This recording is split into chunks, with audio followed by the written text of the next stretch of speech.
Hey, you're listening to Wrestling Roundup, FreeFM 89.0, and this is your host, Grady Hooker. We'll start off with this day in history for the 23rd of August. 1999, there was a WCW Nitro. The main event was a WCW Championship match. Hulk Hogan and Sting ended up fighting to a no contest after Steiner, Sid, Goldberg, and Luger all interfered. And at the exact same time, over on the other network, WWF had a Raw, where their main event was a WWF Championship match. With Shane McMahon as a special guest referee, Triple H managed to cheat to defeat Mankind and retain his title. In 2001, WWF had a SmackDown. Steve Austin defended his WWF World Heavyweight Championship against Chris Jericho and ended up using the ropes to pick up the 1-2-3. In 2004, one of the most horrible weddings ever, Kane and Lita's wedding. Eric Bischoff, Trish Stratus, and Lita's boyfriend Matt Hardy tried to stop it, but Kane still ended up walking out of the arena with Lita in his arms. Reluctantly, but still with Lita. 2012, TNA had an Impact show. Aces and Eights attacked the entire TNA roster and created a massive brawl to end the match until Bully Ray came out and scared them off. Now, you might know that WWE has a history with Madison Square Garden. In 1963, WWE Hall of Famer Bruno Sammartino successfully defended his WWF Championship against Killer Kowalski. 2 years later, in 1965, Bruno defended the same title, this time against Dr. Bill Miller. And then 43 years later, CM Punk successfully defended his WWE Championship against John Bradshaw Layfield. So hopefully that gives you a bit of scope on where the WWE have been with Madison Square Garden. So now we'll jump over to the classic entrance theme of the week. 1, 2, 3! 1994. All right, the internet. Check this out, Barry. Oh man, when did you become a nerd? Mate, this is the future. Mark my words, in 15 years we'll use the internet for everything. Yeah, right. G'day Barry, it's me, Fid.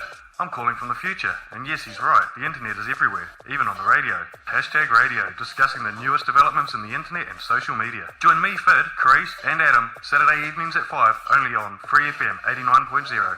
Next thing you'll be telling me that in the future, gays can get married. So that was the 1-2-3 Kids entrance theme. You're back with Wrestling Roundup for FM 89.0. Grady Hooker and Brandon all the way over from America. Hello.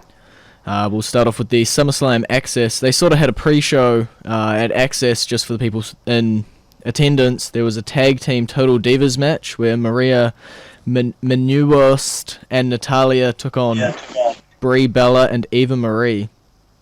This was Eva Marie's debut match. I heard it was like an average Divas match, so nothing else here. Fair enough. Yeah, it was... I think we saw some small clips of it in the middle of the show. I didn't see much, but it didn't sound too fancy of a match. Yep. The actual pre-show was the WWE United States Championship match. Rod Van Dam took on Dean Ambrose. I thought this match was great. These two had a great chemistry together. I really thought RVD was going to pick up the win at some point, but Roman Reigns ended up getting involved. Yeah, definitely surprised nothing was made out of the 6 of them there, but I guess they were on some tight time constraints. Yep, definitely. But it was almost the best match on the card. It was the best match once. It was the only match I'd seen, but it started to get pipped at the post later on. But they definitely, I could sit down and watch another match between the two of them. Yeah, they had very good chemistry together. The first match actually on the card, Bray Wyatt took on Kane in a Ring of Fire match. To be honest, I was a little bit disappointed by this match. I thought these two could put on a better show, but that obviously wasn't the case. No, it was pretty much just a completely gimmick-filled match. Yeah, I thought the Inferno match part of it, or whatever the heck they call it, I think it really took away from the match, and I just thought the match was boring. Yeah, the funniest part of it was watching Harper and Rowan try to get into the ring. Yep, they tried multiple times, but they ended up taking, I believe it was like a fire blanket, and they threw it over the flames. Yeah, so an they could asbestos walk right over blanket. the flames. Yep. Seriously though, did he really think a fire extinguisher would put out a gas fire? Yeah, I think they need to think better before they do that next time. But the thing coming out of that match is they sort of abducted Kane. Yeah, I'm hearing reports that Kane is going out to film a movie, so maybe he really isn't filming a movie. Maybe he's just being I don't know. Yeah. Okay. It's hard to explain. Yeah. It was a sort of. I think that's the end of those ones. I don't think Kane can come back from that. Yeah, it was a very vicious attack, and we wonder where the Wyatt family dragged Kane off to. Though I'm pretty sure when the lights went out initially, everybody was hoping it was The Undertaker. Yeah, because I heard the big pop and the lights went out, but they were obviously pretty disappointed. Yeah. The next match was Cody Rhodes taking on Damien Sandow. I was very surprised by the outcome of this match. I thought Damien Sandow would have found a way to win the match. Yeah, I think Cody Rhodes snuck up on him a little bit, but it definitely shows that Sandow might not be the smartest person he thinks he is. I think this could be a sign that there are bigger things in the future for Rhodes. Hopefully. Especially since he got rid of that ugly mustache. Yeah, I think that could be a sign that this is a brand new Cody Rhodes, a new era and a new day for him. Is it a brand new Cody Rhodes, or is it a flashback to a previous Cody Rhodes? A New Day? Was that a reference to his Legacy entrance theme? You're actually pretty right about that. I think that Cody Rhodes, I think he's reinvigorating his career, because before this, he was losing a lot of matches, but since he's broken up with Damien Sandow, he's kind of broken off on his own, started a little win streak. Yeah. Okay, what I'd call the main event, even if WWE didn't call it one of the ones, is the World Heavyweight Championship match, Alberto Del Rio taking on Christian. I thought this was a pretty good match. I was very surprised that Ricardo Rodriguez didn't get involved, but these two men put on a good match anyways. But technically Christian won. Yeah, technically. I saw Del Rio's shoulders down for the 6 count. I counted it. I rewinded. Christian won that. He should be the champion. Yeah, I noticed that, and I was like, why isn't he counting? The ref is stupid. He should pay a little more attention. Just like another referee I know. Yeah. But for the match itself was a great match, even if the ref's a little blind, but hey, you can't always blame the ref. Yep. This is a pretty good match, and if I had to rate it, I'd probably give it a 4 out of 5. Yeah. Okay, well, a match I'm pretty sure you're not going to give a 4 out of 5. Natalya taking on Brie Bella. This is just another average Divas match. Some nice moves here and there, but to be honest with you, I was pretty surprised Natalya won because Brie Bella always finds a way to win. Yeah, maybe with Nikki out injured, she couldn't pull any of her usual tricks and ended up falling victim to the sharpshooter. Yeah, Natalya locked in the sharpshooter for the victory, and maybe Natalya, she's going to start getting the opportunities Caitlyn has, because she's been on a little bit of a roll herself. Yeah, we'll find out. The next match, one that they did say was one of the main events, the Brock Lesnar CM Punk match, changed to a no DQ. This is a tremendous match. It was a very good back and forth match. At some points I thought either man could have won this one, but it ended up with Lesnar hitting Punk with the F5 on top of the steel chair. Yeah, it was definitely a nasty looking ending, but at multiple times I sat there going, well, the match is over, and those near falls were so close. Yeah, I think that's what really made the match so good, because it really had you on the edge of your seat, and you really did not know what was going to happen.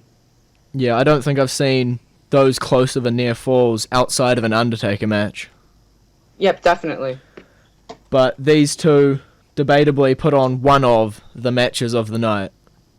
Yeah, if I had to rate this match, I'd probably give it 5 stars because they just had everybody on the edge of their seats. Nobody else at SummerSlam really put on a match with that kind of excitement and anticipation. Fair enough. I don't know where they'll go with this. I think Lesnar doesn't have too many more dates left in his contract. I hope they meet some point down the road, maybe at a different WrestleMania, maybe at a different SummerSlam, but I really want to see these guys work against each other again. Fair enough. I think CM Punk, he was a little disappointed at his loss after the match as well. Yeah, because CM Punk, he had this match won multiple times, but Paul Heyman, being Paul Heyman, got involved and cost CM Punk the match. So you don't think the CM Punk Paul Heyman feud's over? Definitely not, because these two still have a score to settle. Okay. A match I probably could have missed, the mixed tag team match, Dolph Ziggler and Caitlyn taking on Big E and AJ.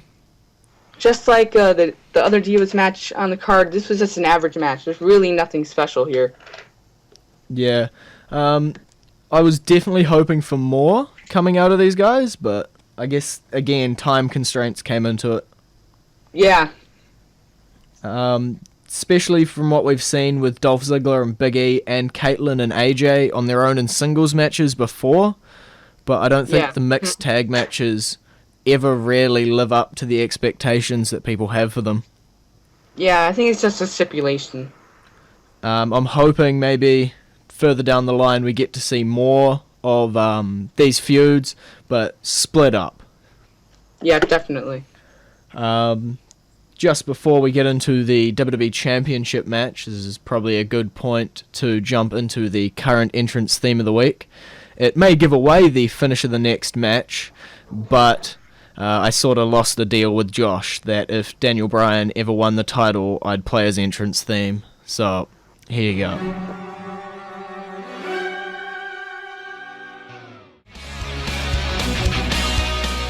That was Daniel Bryan's entrance theme, Flight of the Valkyries. You're back with Wrestling Roundup, FreeFM 89.0. Grady, Hooker, and Brandon will jump back into the WWE Championship match. It was quite a long match between Daniel Bryan and John Cena. Yep, it went around like 30 minutes or so, and it was a pretty good match.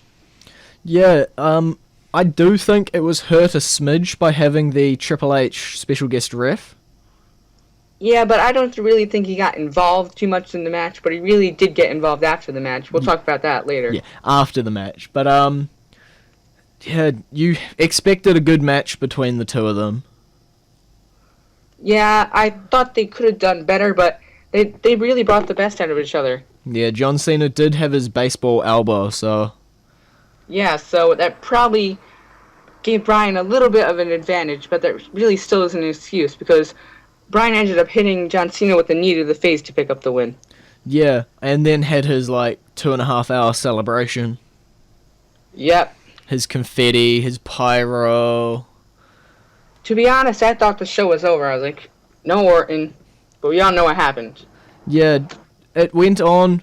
There was a point. It was going for 30 seconds. You're like, yeah, show's over. Goes for about another 30, gets to about a minute, and you're starting to go to that, oh, this has gone on too long now. Yep, then, I have to agree with that. And then right then, I hear voices in my head. I thought Orton wasn't going to cash in out. I was so pissed off, but that ended up not being the case. And it's not only, well, he almost didn't. He came out, showed Bryan, I'm still here, I'm gonna get you someday, and then the stupid special guest referee Triple H nails Bryan with a pedigree. It was a genius move, because I think that Triple H and Randy Orton have been working together the whole time. And I think Triple H's goal was to have Randy Orton win the WWE Championship the whole time. While he was pushing for Bryan, let's go Bryan, let's go Bryan. He was really going for Randy. Are we going to see an Evolution comeback? I don't think so, because Ric Flair, he got in some kind of trouble, so Fair I think that probably was the plan, but Ric Flair ruined it. True. But you can definitely, at least, there's going to be something between these two, Triple H and Orton. Probably, it's hard to see going forward if the Vince Triple H line will keep going, or what? Yeah, I think there's going to be some alliance between Triple H, Mr. McMahon, and the WWE Champion, Randy Orton. And then we're going to see Daniel Bryan as the underdog, and hopefully we hear the crowd chanting. Yep. I think Daniel Bryan, he's going to have a long way to win that championship back, because Triple H, Vince McMahon, and probably Brad Maddox are probably going to be trying to stop Daniel Bryan the whole way. It is a massive force to go up against. Yep, I agree, because they are the company. True. And Daniel Bryan, he's going to have to go through the general manager, the owner, and the COO. It's a tough group to beat up. Mm-hmm. But just a small little factoid. At WrestleMania, Daniel Bryan lost the World Heavyweight Championship in 18 seconds, but his match there for the WWE Championship only lasted 8 seconds. Yeah, so Daniel Bryan, I think he set the record for the shortest WWE Championship match. Am I correct? I haven't looked it up, but I believe so. Yeah, because I remember Jeff Hardy, his WWE Championship reign went a little bit... Wait, did he get cashed in as champion? No, that was World Heavyweight. That was my bad. It's alright. But yeah, it's definitely a really short match. That pedigree must have been devastating after the almost 30-minute match.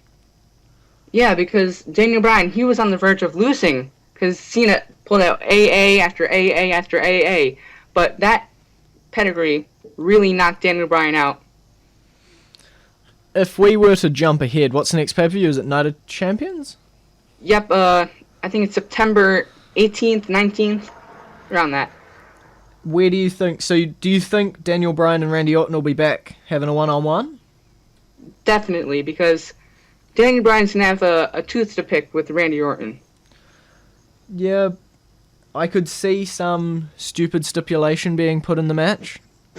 Yeah, maybe. I could really see maybe a handicap situation or in Triple H versus Daniel Bryan, because they're going to do anything in their power that they can do to make sure Randy Orton remains WWE Champion. Fair enough.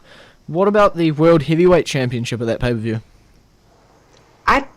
I'm not really sure where they're going to go with that, because I definitely don't see Christian feuding with Del Rio again, because they really didn't have any build-up. So maybe I see Alberto Del Rio feuding with Rob Van Dam, which I've been rooting for the whole time. So you think Rod Van Dam's just going to ditch the Shield?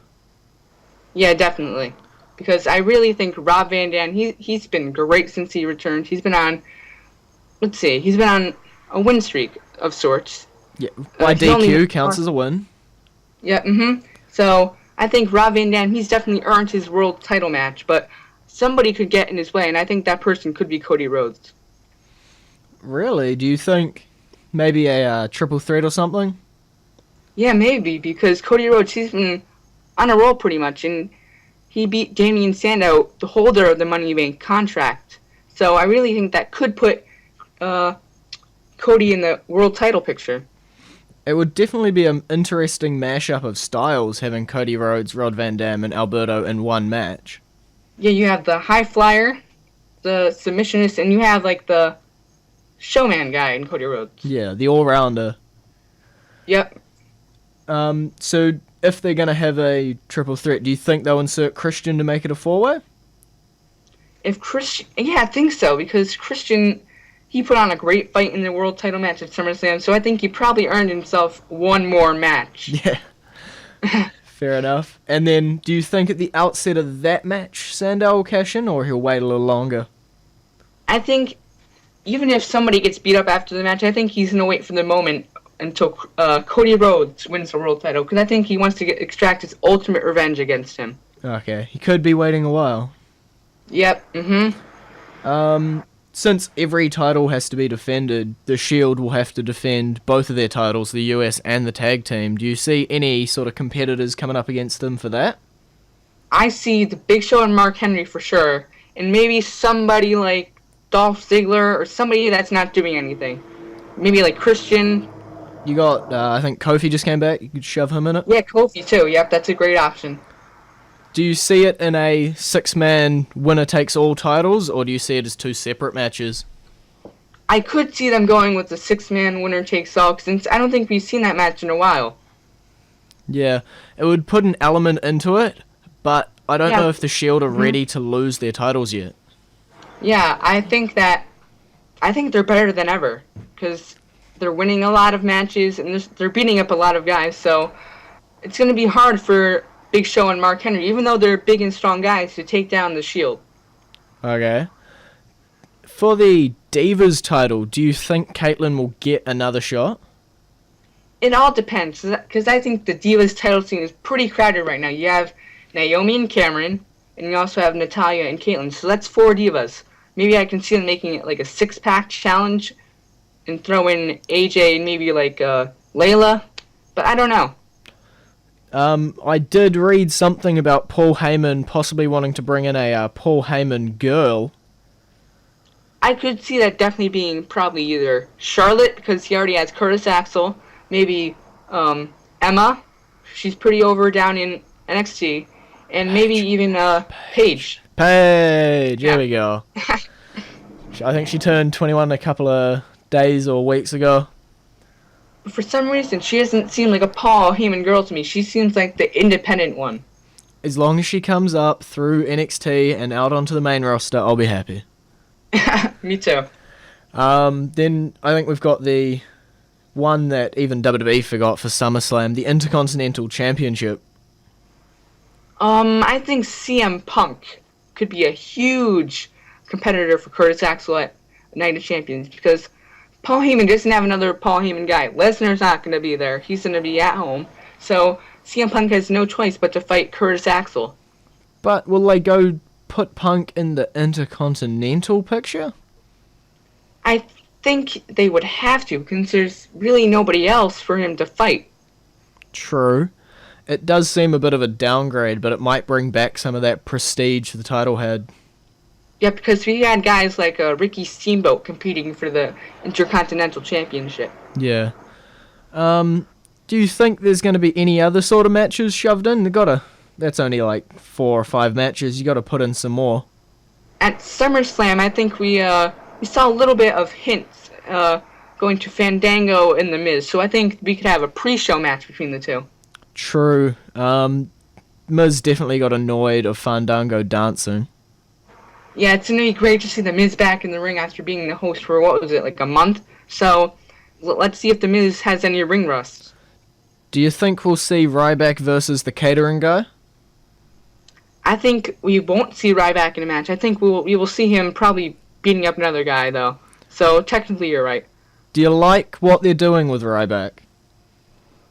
Yes and no, because they're not having him wrestle any matches, which really pisses me off, because he used to be fighting for the WWE Championship like 3 pay-per-views in a row. So, but I do like that it looks like they're giving him a Bully Ray gimmick. Yeah. From TNA. But I don't know, because maybe it could give Ryback that extra push that he needs to really get over with the crowd, get the boos.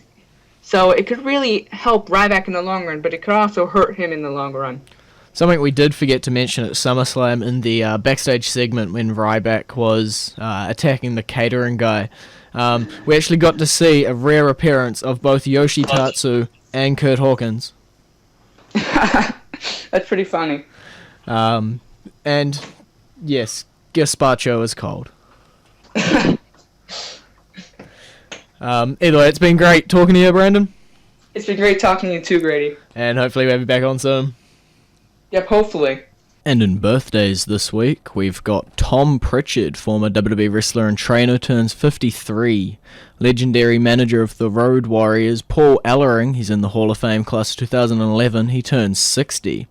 Former WCW wrestler Stevie Ray, he's one half of the 10 okay, that could get boring, WCW Tag Team Champions in Harlem Heat with Booker T, his brother, and he turns 55. Former WWE wrestler Funaki turns 44. Former WWE and NXT wrestler Percy Watson turns 32. Current NXT commentator and wrestler turns 31, Byron Saxton. Current WWE ring announcer Lillian Garcia turns 47.